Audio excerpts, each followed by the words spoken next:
now.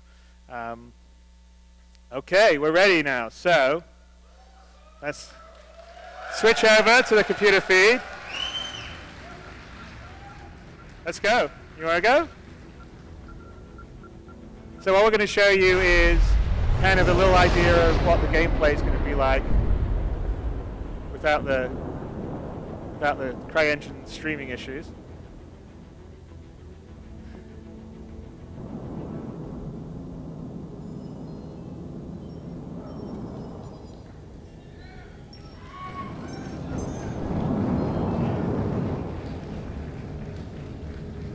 So, and by the way, it's just the beginning of it, really. So, but you know, we have it's the same. It's the multi-ship local physics grid stuff that's working. So, as the same stuff, Sean can get out. And, so we just come out of warp outside Stanton, which is the ArcCorp planet. I can't remember which Stanton it is. One of the Stantons. It's like Stanton 3, Stanton 4. I don't know which one.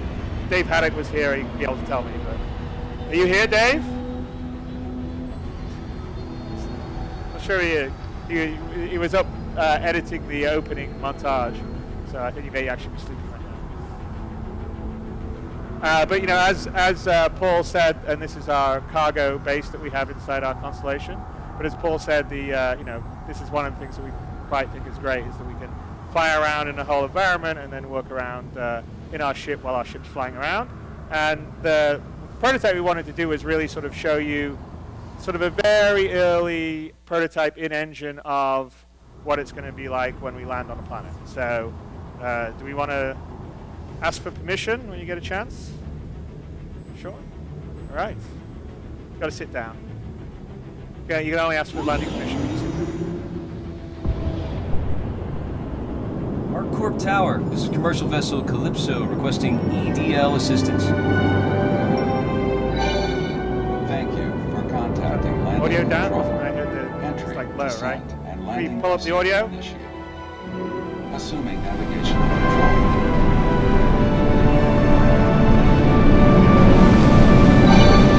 Enter practice.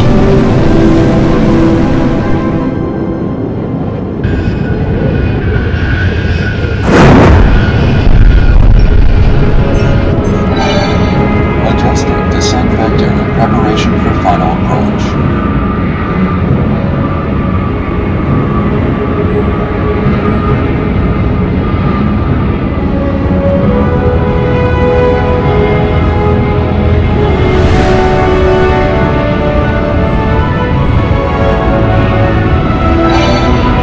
Stand by. Arrival in Commercial District C. Area 18. ArcCorp.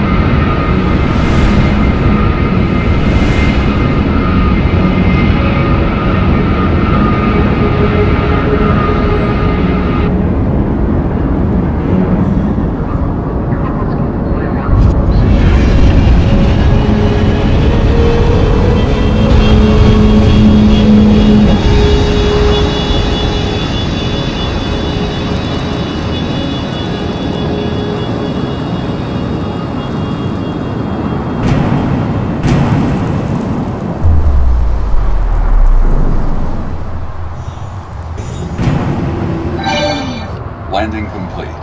Thank you for using Pentatech EDL Assist. Enjoy your stay on ArcCorp.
strictly prohibited.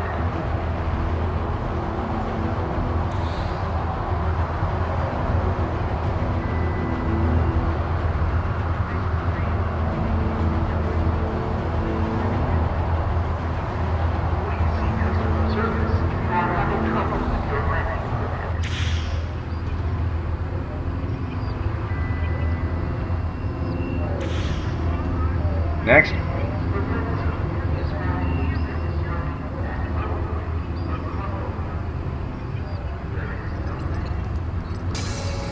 Stand by, starting scan.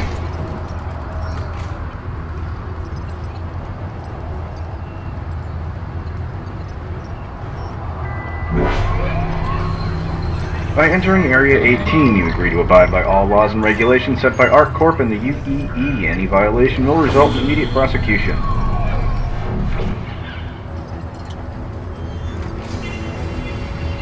You're clear to go. Please exit the checkpoint.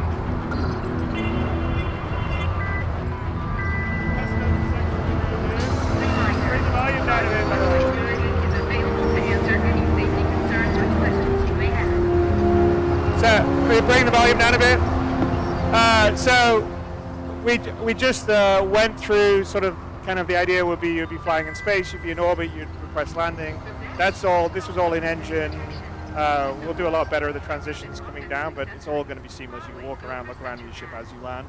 You land, you get permission, and now we're sort of in the sort of main concourse area of Stanton, and of course there's turn around, let's look at the other place before we go into the one shop we actually have working. But basically this is here where you would go to, you know, buy a ship or buy items or go to a bar to, you know, get a new mission or, you know, go down a dark alleyway to get a sort of, do a black market deal or get a sort of slightly gray mission. And a lot of the planets will be very big, you know, like something like Earth and Terra will have lots of locations. Some will be smaller, like just a landing point, have a much more contained area. But all of the players, all the places have this level of like incredible. I mean, this isn't just kind of FPS like AAA quality. This is significantly more than you get on any, like even an Xbox One or a PS4. This is sort of another level. I believe what 30 million polys at our high point, right? So. That's a lot. Now we'll optimize it, but that's a hell of a lot running in. So yeah, I mean, and obviously we're at very early stages. So like in terms of the AI and the cycles of people going around, you're not seeing that level. But as you land on the planets, the actual, you know, the different AI moving around, the characters moving, the NPCs moving around, they'll be there based because of the economy, and they'll be going about their day-night cycles. And you know, if you land on a sort of bustling, successful planet, there'll be, you know, a lot of people going about their business. The place will look great. It will be thriving. If you're down on a sort of planet that's sort of not doing so well, then you'll see graffiti and maybe there's more crime and there's not quite as many people. And we're also going to have a fair amount of sort of NPC sort of PvE kind of stuff that's now going to happen on the planet. That was something we weren't originally going to do, but with the full FPS mechanics and system and the modular sort of procedural system that Tony's working on, and you know, if you remember when we first introduced him, the first game job he was the AI programmer on Ultima 7, I believe. So he loves AI. So he's got this whole massive plan for the economy and how the AI is going to run around in that. And so all of that, this is just early like placeholder people, but there'll be people going about. You'll be hearing what they talk, and it's all at a sort of fidelity and level that you would normally expect in, you know, a high AAA sort of FPS game or a open sandbox game. But maybe at a whole level of sort of another level of visual fidelity. But let's go into. So one example would be then we'd go into a shop, Dumpers Depot. I think we've shown a little bit of before. It's a bit more fleshed out, but let's go inside. And Dumpers Depot is a place that you can go and sort of get stuff repaired. You know, get some sort of second-hand used items and equipment. But this is the vision of Star Citizen. You're out in space, and you've got the high fidelity of your ships, and you get down on the planet, and you're running around, and the fidelity's the same. It's an environment, hey, it's characters running around. Take a look around. Everything's for sale. So we have.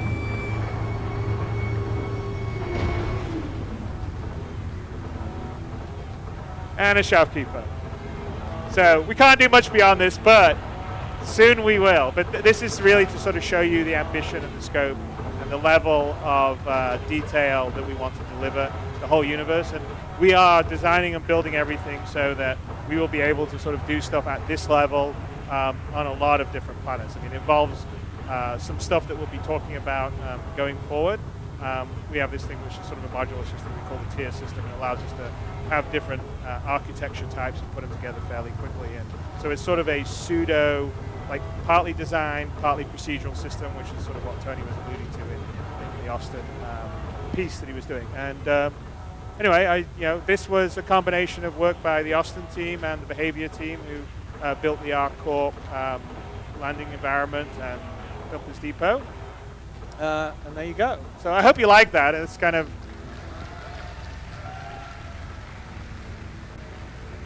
And thank you, Sean. And we'll optimize that more going forward.